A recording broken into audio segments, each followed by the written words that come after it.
I've gotten a number of questions over the years about how I edit guitars, so I figured I'd make a quick video showing you how I edit guitars, and then maybe talk about my thought process behind editing guitars.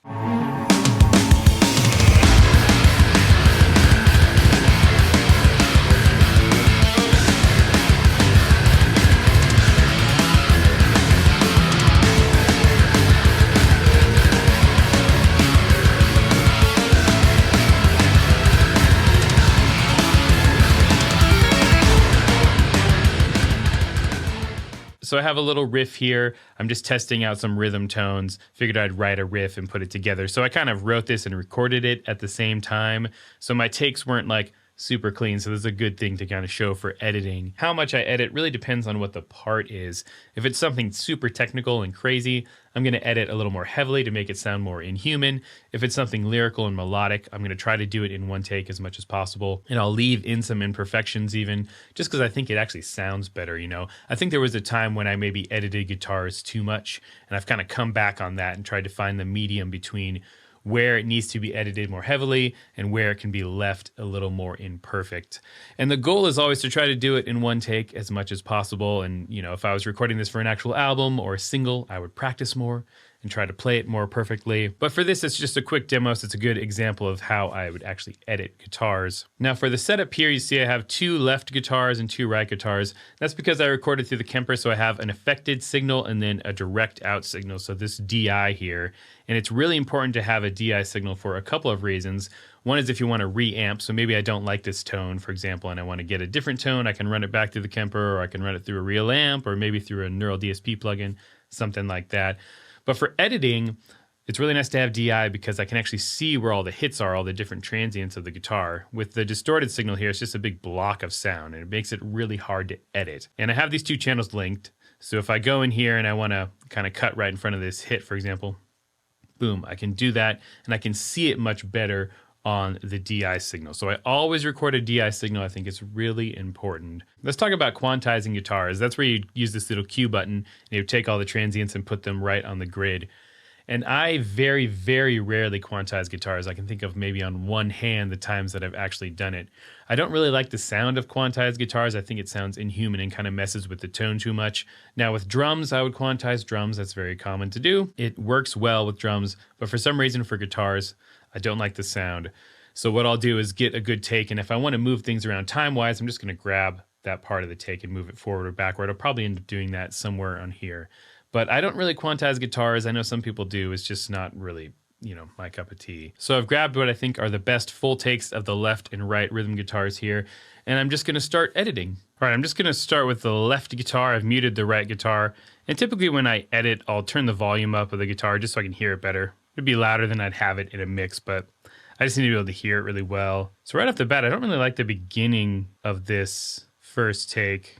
Like the first note, this take I have, you can see the first note's a little bit late. And I'm trying not to use my eyes, I'll use my ears more, but since it's on the grid, you can kind of use your eyes a little bit too. Actually, that second part sounded weird too.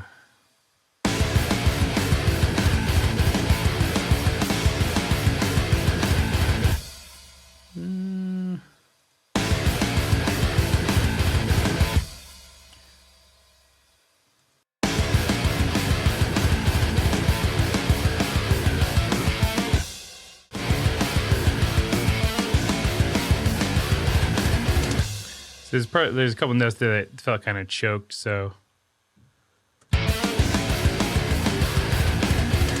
yeah, that's pretty good.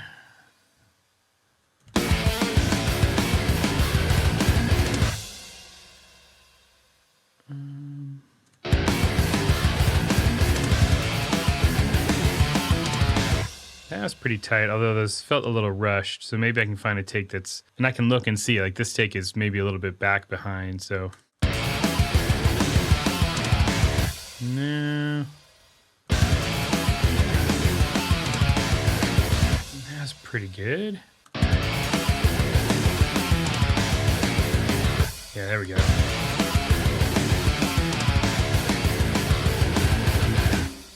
And I'm just going for what sounds good right off the bat, not thinking about it too much. Those chugs sounded pretty good. Are they rushed? They don't seem too rushed.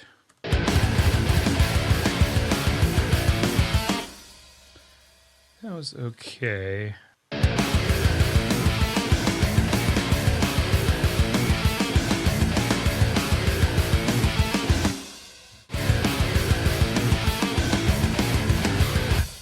Yeah, like that part there is not good. Let's see if I can take from this take. I'm trying to get as long of, one take as I can.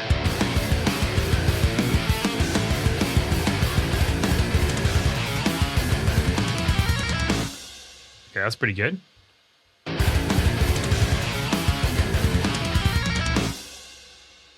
see what I've got on this last run here.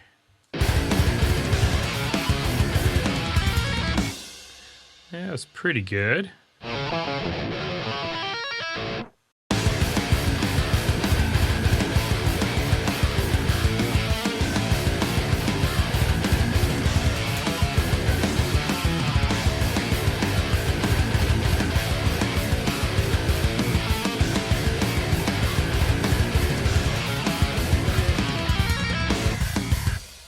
Yeah, sounds pretty tight. That last run, I might need to do a little bit more editing, maybe find a different take, but that's kind of the process there for editing this. I'm just listening, finding takes that I like, that are most consistent, giving me the sound I want, and then putting it all together. So there's the left guitar. Let's take a look at the right guitar.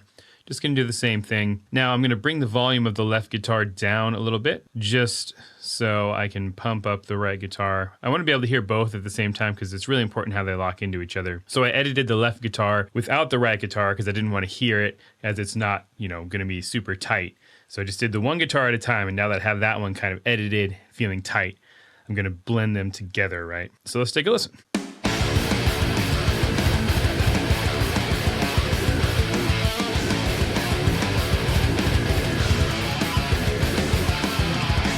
Actually, that sounds super tight so far. It's really important this first note be together. So what I can do actually too is I can look at the transients between the two rhythm guitars and see, I'm using my ear more than anything else, but it looks pretty tight overall so far. And I'm going to be really detail oriented about this. This feels a little untight, that second little.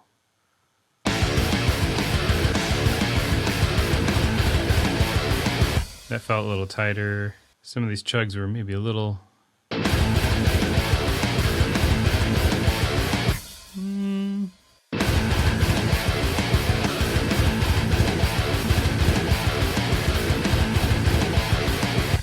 That's pretty good.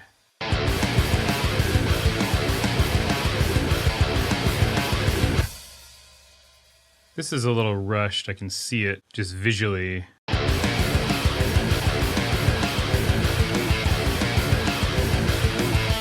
Yeah, that seems a little tighter.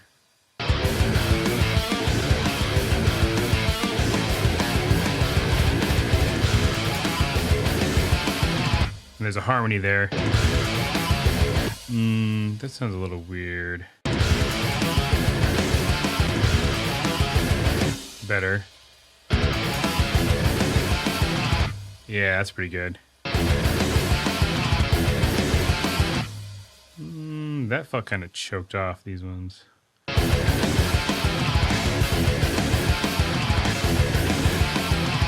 That's a little better. Maybe here.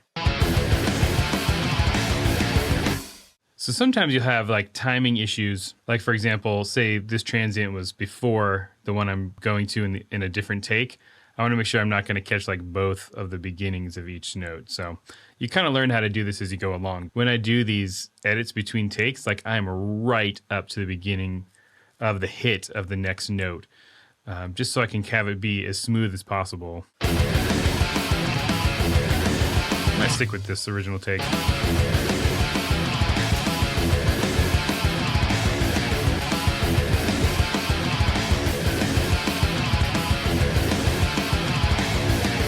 And the other thing is, like, I might have to go back to the left guitar in some cases. Yeah, so I think actually what I'm hearing there that's weird to me is in the left guitar. Yeah, those lower notes feel a little too choked off, so...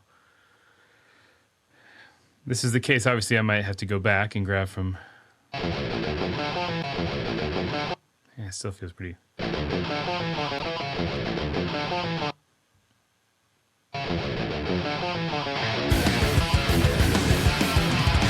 Yeah, it sounds better. So the issue I was hearing was kind of these choked off notes, and it was actually happening in the left guitar, not the right. So that was a case where I went back to the left guitar after I've already, quote unquote, finished editing it. I want to make sure these harmonies are tight. It looks pretty good. I'm a little rushed on that last note. I can actually see it. Here's the transient, or here's the beat. So that's rushed. One of these other takes is not quite as rushed. That's not performed very well, though. That sounds a little tighter.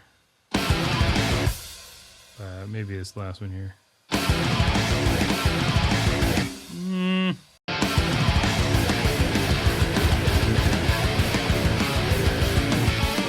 There's a harmony here too. This take overall is pretty good, this last take though. I'm not doing a ton of editing, you see. Ooh, that was not right.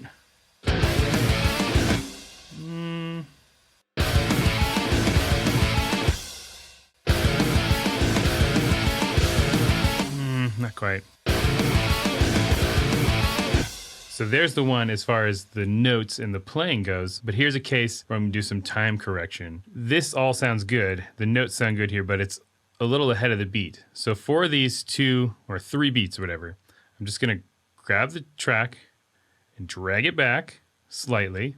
So instead of quantizing, I'm just gonna drag it back, make sure I have a nice crossfade on both sides. I'm just gonna get it kind of lined up with that other one, and hopefully, sounds so much tighter.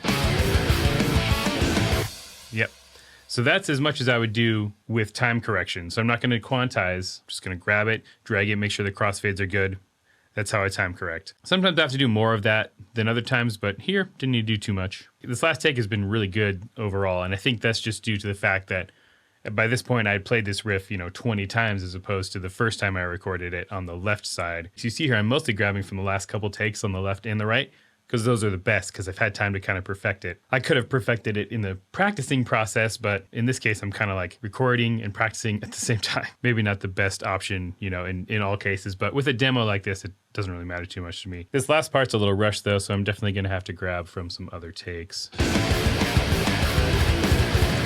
Yeah, like those palm mutes, those chugs. Did it.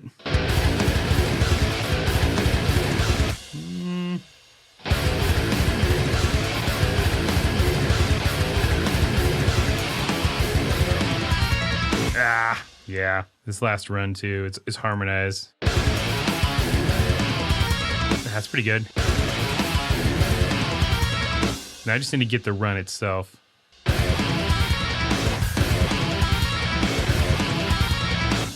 It's close.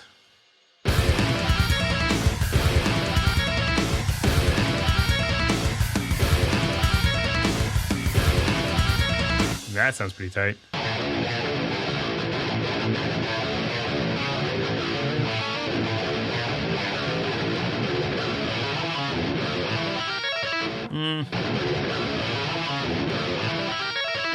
Ooh, I don't like that very much.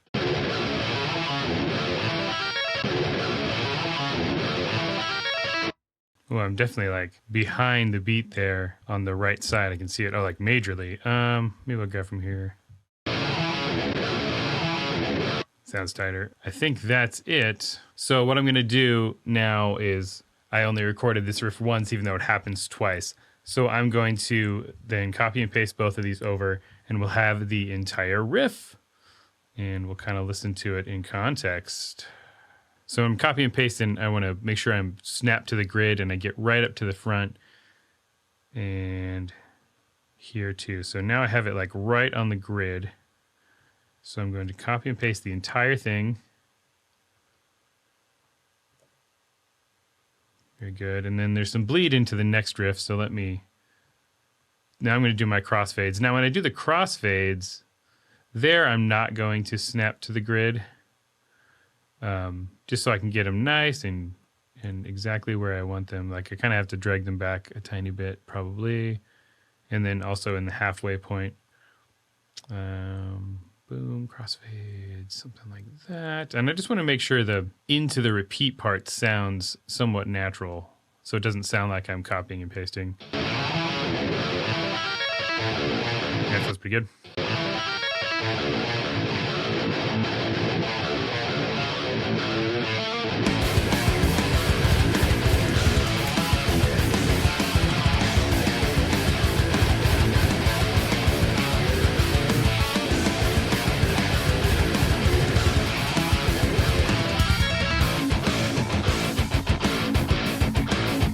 All right, this is sounding pretty good. So that's how I'd go about editing a riff like this. Now, my process would be exactly the same on a lead guitar or a bass or even a vocal, but especially on a stringed instrument. I would do the same sort of thing, do a bunch of takes, and then try to grab from the best takes and then move some things around time-wise if I needed to. Now, with a lead guitar or a solo, I would shoot even more for a one take. Honestly, this riff isn't too hard, and like my last performance on the right guitar especially was pretty good. And had I practiced this, for another half an hour, I probably could have done this in one take. And if I'm shooting a video, a lot of times if I'm doing a cover especially, I'm shooting for doing a one take. And I want to do like I do live takes of solos and riffs and stuff when I do lessons that are purposely meant to be like, leave in some of the mistakes, but here's me playing it straight through in one take. But for this, it's a demo. I'm just trying out some new tones. I'm going to mix this and put a little video up of me doing a playthrough. I figured I'd do some editing, and you got to see the process of the editing. I think it's cool to kind of see how people edit guitars. Everyone does it in this style of music, especially if you're doing self-produced music. Us guitarists like to pretend that we play everything straight through, or some people like to hide the fact that they're editing their guitars, even though it's obvious sometimes that they are. But full transparency here, like, I do not care about editing guitars. It sounds tighter, sounds better. If it makes my music at the end of the day overall sound better, then I do not care. I have no ego involved with this. The final product of the music is the most important thing, way beyond editing. A different kind of music, maybe it's worse to edit for the final product of the music. But for this, it's going to be better to edit it. I'm going to get a better final product, and the music overall is going to be more enjoyable, so do not be afraid to edit. But if you're going to do it, make sure you do it right and make it sound and feel natural.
If you enjoyed this video, please subscribe, hit the bell notification, all that good stuff. And I'll see you all for the next video. Till then, stay proggy.